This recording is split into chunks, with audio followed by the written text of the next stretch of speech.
Janko, takže pred týždňom si štartoval za Luži, ako sa ti tam páčilo? Páčilo sa mi tam, do minulého roku sa mi páčilo vždy. Rok som tam mal boračku, tentokrát som tam nenaštartoval. Vôbec sa nám pokazilo auto s takou zvláštnou chybou, že vlastne sme nevedeli odstrániť auto ani naštartovať, vlastne nevedeli sme ani na to prísť, čo tomu je.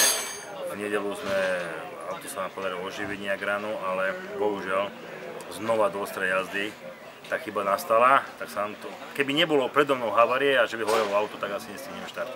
Takže zhoda okolností, všetko sa to tak nejak udialo, že sa nám podarilo štartovať na tretie miesto absolútne, čiže dobré, ale sobota 0 bodov.